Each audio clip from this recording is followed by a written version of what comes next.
ಧರ್ಮಸ್ಥಳದ ಪರವಾಗಿ ನಾವಿದ್ದೇವೆ ಅಂತ ಹೇಳ್ಬಿಟ್ಟು ಬಿಜೆಪಿ ನಿಯೋಗ ಇವತ್ತು ಧರ್ಮಸ್ಥಳಕ್ಕೆ ಬಂದಿದ್ದಾರೆ. ಇದ್ರ ಬಗ್ಗೆ ನಮ್ಮ ಜೊತೆ ಮಾತಾಡೋದಕ್ಕೆ MLC ಅಂತ ಅರುಣ್ ಸಾಗರ್ ನಮ್ಮ ಜೊತೆ ಇದ್ದಾರೆ. ಬನ್ನಿ ಮಾತಾಡೋಣ. ಸರ್, ತಾವು ಕೂಡ ಇವತ್ತು ಮಂಜುನಾಥನ ದರ್ಶನ ಪಡೆದ್ರಿ, ಏನ್ ಹೇಳಕ್ಕೆ ಇಷ್ಟಪಡ್ತೀವಿ ಸರ್ ಇದ್ರ ಬಗ್ಗೆ?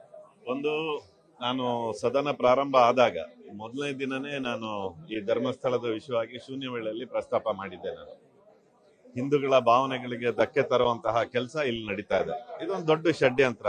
ನಮಗೆ ಗೊತ್ತಾಗ್ತಾ ಇದ್ರೆ ಇದ್ರೊಳಗಡೆ ಯಾರ್ಯಾರ ಕೈವಾಡ, ಯಾವ ಉದ್ದೇಶಕ್ಕೋಸ್ಕರ ಈ ತರ ಮಾಡ್ತಾರಂತ ಅದನ್ನ ನಾವು ತಾಳ್ಮೆಯಿಂದ ನೋಡ್ತಾ ಇದ್ವಿ. ನಾವು ಏನೇನಾಗುತ್ತೆ, ಯಾವ ರೀತಿ ಇದರ ಹಿಂದೆ ದೊಡ್ಡ ಯಾರ ಕೈವಾಡ ಇದೆ ಅನ್ನೋಂಥದ್ದನ್ನ ಗಮನಿಸ್ತಾ ಇದೀವಿ. ಹಾಗಾಗಿ ಹಿಂದೂಗಳ ಭಾವನೆಗಳಿಗೆ ಧಕ್ಕೆ ತರುವಂತದ್ದಾದ್ರೆ ನಾವು ರೋಡಿಗೆ ಇಳಿದು ನಾವು ಹೋರಾಟ ಮಾಡೋರೆ. ಆದ್ರೆ ಸರ್ಕಾರ ಇವತ್ತು ದ್ವಂದ್ವ ನೀತಿಯನ್ನ ಮಾಡಬಾರ್ದು.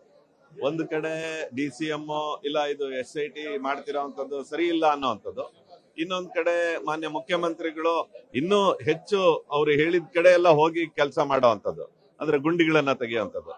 SITಗೆ ನಾವು ಇದೇ ಮೂಡಾದ ಕೇಸ್ ಆದಾಗ ಯಾರು ಸ್ನೇಹಮಯಿ ಕೃಷ್ಣ ಅವರು ಹೇಳ್ತಾರೆ, ಸ್ನೇಹಮಯಿ ಕೃಷ್ಣ ಅವ್ರು ಹೇಳಿದಾಗ ಇಷ್ಟೊಂದು ತನಿಖೆ ಆಗಲ್ಲ.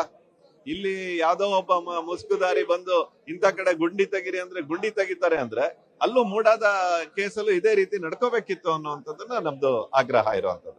ಈ ಒಂದು ವಿಚಾರದಿಂದ ಸಾಕಷ್ಟು ಭಕ್ತರು ಕೂಡ ಆತಂಕಕ್ಕೊಳಗಾಗಿದ್ದಾರೆ. ಭಕ್ತರಿಗೆ ಏನ್ ಹೇಳಕ್ಕೆ ಇಷ್ಟಪಡ್ತೀವಿ? ನೋಡಿ, ಇನ್ನೂ ಹೆಚ್ಚಾಗ್ಬೇಕು. ಹಿಂದೂ ಸಮಾಜ ಯಾವಾಗ ಕಷ್ಟಕ್ಕೆ ಬಂದಿದೆ ಅವಾಗ ನಮ್ಮ ಹಿಂದೂಗಳು ಒಟ್ಟಾಗೆ ಈ ದೇಶವನ್ನ ರಕ್ಷಿಸಿರುವಂತದ್ದು. ಹಾಗಾಗಿ ಇನ್ನೂ ಭಕ್ತರು ಹೆಚ್ಚು ಸಂಖ್ಯೆಯಲ್ಲಿ ಧರ್ಮಸ್ಥಳಕ್ಕೆ ಬರಬೇಕು.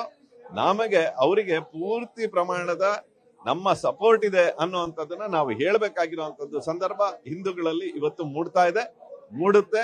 ಯಾವಾಗ್ಲೂ ನಾವು ಯಾವಾಗ ಹಿಂದೂಗಳ ಮೇಲೆ ಆಕ್ರಮಣ ನಡೆಯುತ್ತೆ, ಹಿಂದೂ ಸಮಾಜ ಸುಮ್ಮನೆ ಕೂತಿಲ್ಲ. ಖಂಡಿತವಾಗ್ಲೂ ಅದ್ರ ವಿರುದ್ಧವಾಗಿ ಹೋರಾಟವನ್ನ ಮಾಡಿದೆ. ಇದಿಷ್ಟು MLC ಅರುಣ್ ಸಾಗರ್ ಅವರ ಮಾತಾಡಿದೆ. ಕ್ಯಾಮರಾಮನ್ ಶ್ರೀಹರಿ ಜೊತೆ ಬಲರಾಜ್ ಸರ್, ಧರ್ಮಸ್ಥಳ.